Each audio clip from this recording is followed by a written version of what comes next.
Viewer discretion is advised before we begin. The following content is intended for educational and entertainment purposes only. This is the official federal courtroom testimony from the trial of Sean Diddy Combs, as documented by Inner City Press. The courtroom fell into a stunned hush as albsure stepped forward, not as a celebrity nor simply an ex-partner, but as someone claiming he nearly died for knowing too much. In a trial already steeped in controversy, his appearance added a chilling new layer. With a somber tone, he recalled the warnings Kimporter gave him before her untimely and suspicious death. A once vibrant woman, now reduced to forensic reports and unanswered questions. Al asserted that her passing wasn't what it appeared to be, and his own ordeal only deepened that doubt. From a sudden coma to ominous last conversations with Kim, the pieces were falling into place in ways few anticipated.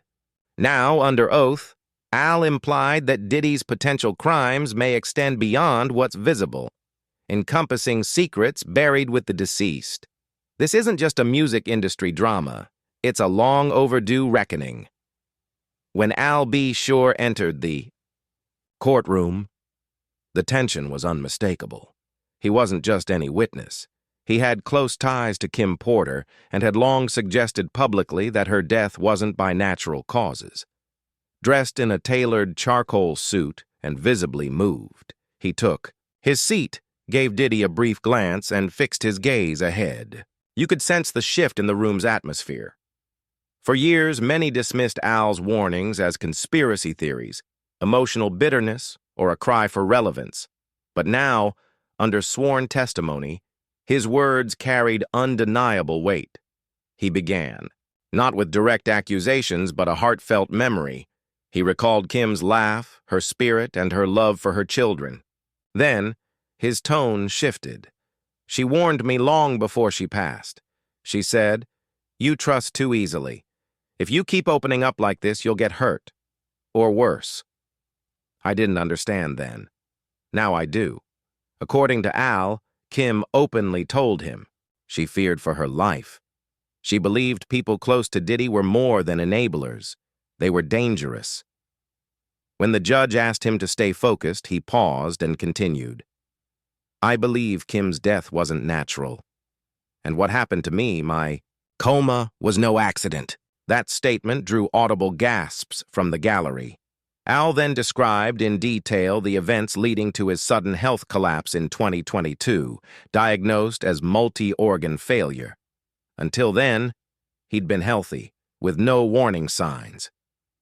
"It was like a switch flipped," he said. "One day I was fine. The next I flatlined." He added, "That wasn't the first time I felt like a target." Court officials confirmed Al had been subpoenaed, initially reluctant to testify out of fear. "But I realized," he said, "silence is a kind of death. If I didn't speak now, then everything Kim tried to tell us, everything I've lived through, would mean nothing." As reporters rushed to deliver updates from the courthouse, it was clear this wasn't a routine celebrity trial. This was about long-buried secrets. Deadly ones. Al didn't hold back when asked about his relationship with Kim in her final years. "We stayed close. Even when romance ended, respect remained. She was scared." He recounted a final conversation with Kim just weeks before her passing. "She told me, 'They're watching. My calls are tapped. I always feel like someone's outside.'" Prosecutors leaned in. It supported their theory.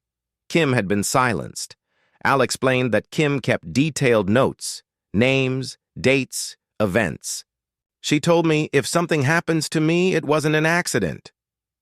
She had allegedly planned to go public with explosive revelations, how Diddy used threats, manipulation, and surveillance to control her and others. Then came the bombshell. After Kim's death, Al said a private investigator tried retrieving her belongings, only to find the home had already been emptied. Her phone, laptop, notebooks, gone. It was like someone knew exactly what to remove. He also described a troubling encounter with police after her death. "I told them what she confided in me. I begged them to look into it. They laughed, said I was paranoid, told me to focus on grief counseling." That same day, he claimed he was warned, indirectly, to stay silent. "A friend of a friend said I was digging too deep. This wasn't just rumor or conjecture. This was sworn testimony with dates, names, and corroborating records." Prosecutors introduced medical files confirming Al's collapse, suggesting a possible link. "It felt like someone wanted me out of the picture," he said. "They couldn't silence Kim, so they erased her. I survived." When asked about Kim's alleged book, Al nodded. "She said it was written and stored in a safety deposit box. I never saw it. After she died, it vanished. No one mentioned it again." The courtroom was visibly shaken as Al turned to the medical crisis that nearly killed him. It wasn't just illness. It was an attack. I believe that more than ever. He recounted how in October 2022 he suddenly collapsed and spent over 2 months in a medically induced coma. "I flatlined twice. My organs shut down, like a switch had been thrown." Al then connected the timing to a meeting he'd had just before with a journalist, where he planned to share what Kim had once told him. "The interview never came out. Days later, I was unconscious." But he didn't stop there. He highlighted the deaths of others linked to Diddy and Uptown Records: Kim, Andre Harrell, heart attack; Heavy D, heart failure. All were working on memoirs at the time. All passed before finishing them. "You tell me that's coincidence," he said. He also revealed something new. Weeks before his coma, he received an anonymous flash drive. It had voice memos, names, timestamps, some things I didn't even recognize. It disappeared from my home during my hospitalization. My security cameras were disabled. Someone knew exactly when to strike. At this point, Diddy was visibly unsettled, reportedly asking his attorney for a recess. The judge denied the request. Al concluded that part of his testimony by reading a letter Kim allegedly wrote to him just days before her death.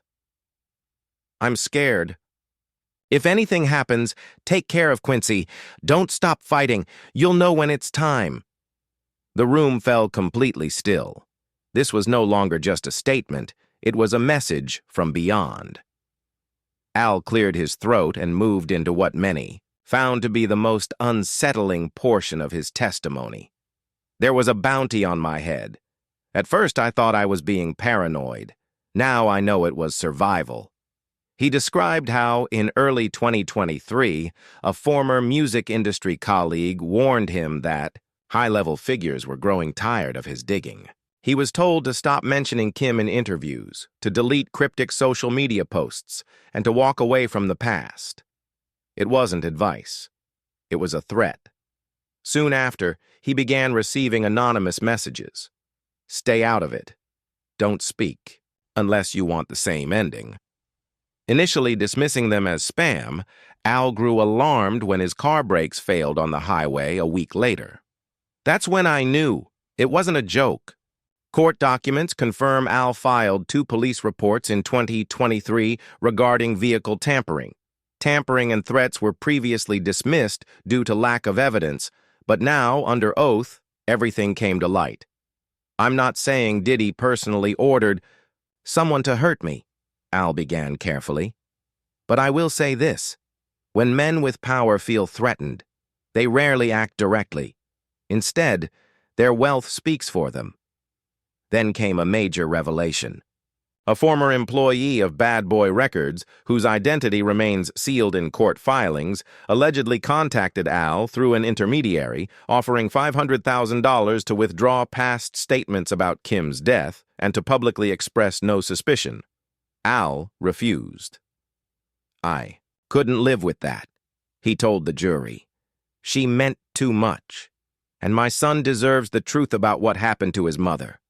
Al admitted to living in fear for the past year, sleeping with a weapon nearby, hiring private security, changing his phone number repeatedly and stepping away from media.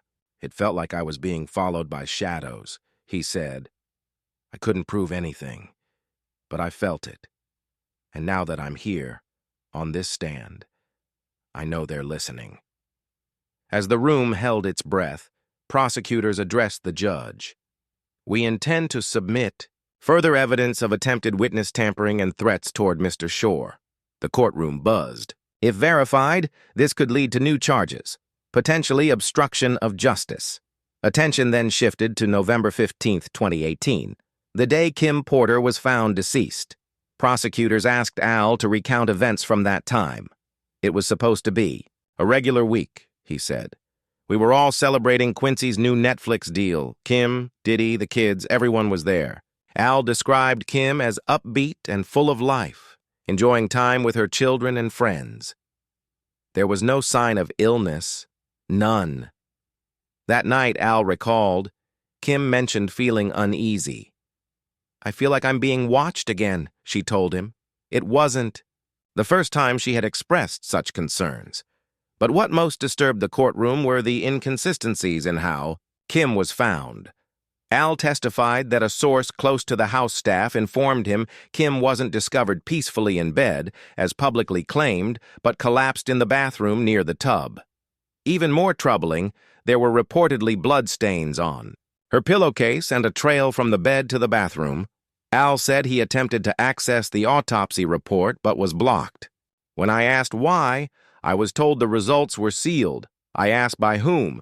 There was no answer. The more I pressed, the more people pulled away. Another shock came from the 911 records. While the official story claims Kim was found unresponsive, around 11 a.m., Al asserts she placed a 911 call at 2:43 a.m. If she called for help and was in distress at 2:43 a.m., why wasn't she found until nearly 9 hours later? And why does the coroner's report claim she was discovered in bed when I've seen private photos suggesting otherwise? Courtroom. Murmurs intensified. Prosecutors introduced new photographic evidence into the record. Images reportedly showing blood on a bed frame and a disorderly bathroom. Despite the defense's objection, the judge allowed it. Then Al turned to Diddy directly. She told me, if anything happens to me, protect Quincy. He'll be the next target. In one of the most powerful moments, Al disclosed that Kim had made secret recordings. She used an old-school tape recorder, said phones weren't safe. She recorded calls, conversations with staff, even arguments with Diddy. She called them her insurance. But after her passing, they were gone. When I asked where her safe was, they said it was empty. No tapes, no journals, no hard drives, just gone. Someone got there first. Al also revealed that Kim had been working on a memoir for years. She told me, it's not just my story, it's everyone's. I'm going to tell the truth about the industry, about Diddy, about what surviving really means. She feared the consequences, but believed the story needed to be told. If I don't, write it. Someone will just make something up when I'm gone, she reportedly said. Kim wasn't alone. According to Al, Andre Harrell, Diddy's mentor, was finishing his own memoir before dying of a reported heart attack in 2020. He told me, I'm putting the truth in it. That was the last time I spoke to him. Heavy D, another figure from the Uptown Records era, died of a pulmonary embolism in 2011. Al said he had just begun writing his book as well. He even asked me for a publisher contact. Al looked at the jury. What do they all have in common? They knew Diddy. They had stories. And now, they're gone. He ended this part of his testimony with a chilling conclusion. I don't believe Kim died of pneumonia. I believe she died from silence, keeping secrets for too long. And I was almost. Next, after a brief recess, the prosecution returned with new evidence. Medical records connected to Al's near-death experience in 2022. The courtroom tensed as Al recounted waking up from a coma, surrounded by puzzled doctors and devastated loved ones. They said I had multi-organ failure but couldn't explain it.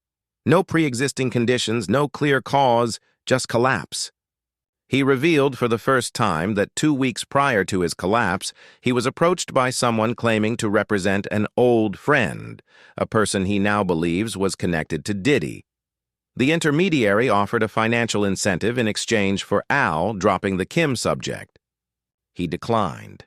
Soon after, odd things began happening. My home Wi-Fi cut out for days. My tires were slashed.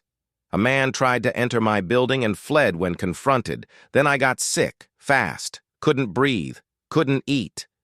Within days, he was hospitalized and later awoke in the ICU. Toxicology results reportedly revealed unknown substances in his system, not linked to anything he'd consumed. They told me I was poisoned, he claimed. The medical report listed it as undetermined complications. No police report was filed. When asked if he believed this was intentional, Al responded, "Yes, I believe it was meant to silence me. And I'm not the only one. People close to him, people who know the truth, end up erased, sick, or gone." He added another unsettling detail. Kim once told me she caught someone trying to spike her wine at a dinner party. She thought it was a joke, until she passed out. After that, she was always on edge. The courtroom was silent. Diddy stared at the floor, avoiding eye contact. The judge ordered the prosecution to submit Al's full medical records into evidence. This was no longer a singer testifying. It was now being framed as an attempted cover-up of the highest order. Prosecutors next introduced findings from private investigators Al had hired in 2023. They presented dash cam footage, surveillance images, and location data showing a pattern of stalking. When I went to Quincy's Netflix event, I saw a man filming me. When I turned around, he vanished, but I kept seeing him over and over. I'm not imagining this. I know when I'm being hunted. In one of the final pieces of testimony, Al recalled a warning from Kim just months before her death. If anything happens to me, don't believe the story. Look deeper, and don't let Quincy around Sean unless you're there. The court then heard a voicemail from Kim, retrieved from Al's phone backups. Her voice was calm but shaky. "Hey, it's me. I don't want to text this. Something feels off lately. If anything happens, promise you'll tell the truth. Don't let them write my ending. We know what we've seen. Watch your back." The mood shifted. Jurors looked visibly shaken. One wiped away tears. The defense argued that the voicemail was open to interpretation, but the damage was done. Al continued. She had every reason to be scared. Her phones were tapped. Her house had cameras she didn't install. She once found a recorder inside her child's stuffed toy. And we're supposed to believe she died from pneumonia? Kim had planned to leave Los Angeles in early 2019, Al said. She wanted to disappear quietly, with the kids, but she never got the chance. Then, Al spoke of the project that may have cost Kim her life. A book.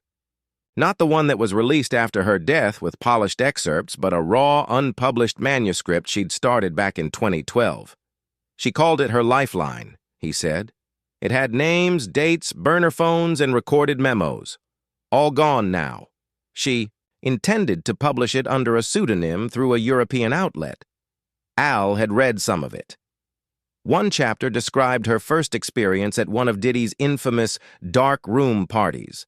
Another talked about his violent episodes. In a deeply emotional moment, Al read from an email Kim had once sent him. "If this gets me killed, just know I tried. I don't want to be remembered as just a model or someone's ex. I want the truth to be told, even if it's from the grave."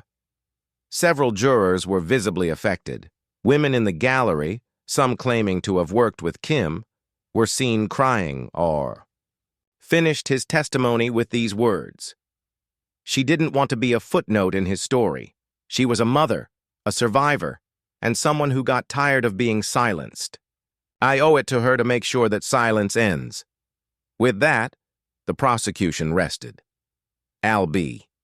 Sure left the witness stand, not just as a grieving ex or a musician, but as a man who may have exposed one of the most tightly guarded and disturbing secrets in hip-hop history.